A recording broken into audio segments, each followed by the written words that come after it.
Everyone, আমি বৈশাখী, আপনাদেরকে আমার চ্যানেলে স্বাগত। আশা করি সুস্থ আছেন, ভালো আছেন। আজ আমি বানাতে চলেছি নিরামিষ একটি রেসিপি। বন্ধুরা, হাতে যদি কম সময় থাকে তাহলে চটজলদি এই রেসিপিটা জলখাবার বা ডিনারে করে দেখতে পারেন। আর এটা খেতেও খুব ভালো হয়। রেসিপিটা করার জন্য গ্যাসে একটা প্যান বসিয়ে দিয়েছি। এরপর আমি 2 থেকে 3 চামচ সর্ষে তেল দিয়ে দিলাম।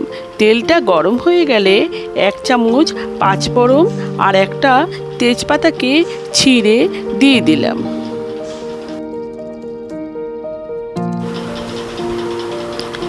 মশলাটা থেকে একটু সুন্দর গন্ধ আসলে তখন আলু কুমড়ো দুটোই আমি দিয়ে দিলাম। আলু কুমড়ো দুটোকেই আমি এইভাবে কেটে ভালোভাবে ধুয়ে নিয়েছি। এরপর সামান্য পরিমাণ হলুদ দিয়ে দিলাম আর স্বাদ মতো নুন দিয়ে দিলাম। নুন হলুদ ভালোভাবে মিশিয়ে নিয়ে ঢাকা চাপা দিয়ে দিলাম।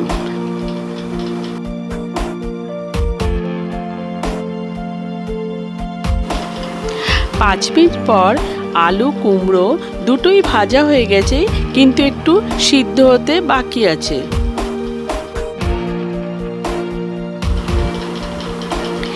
এরপর আমি কেটে রাখা পটল দিয়ে দিলাম। আবারও পটলের আন্দাজে সামান্য পরিমাণ নুন দিয়ে দিলাম।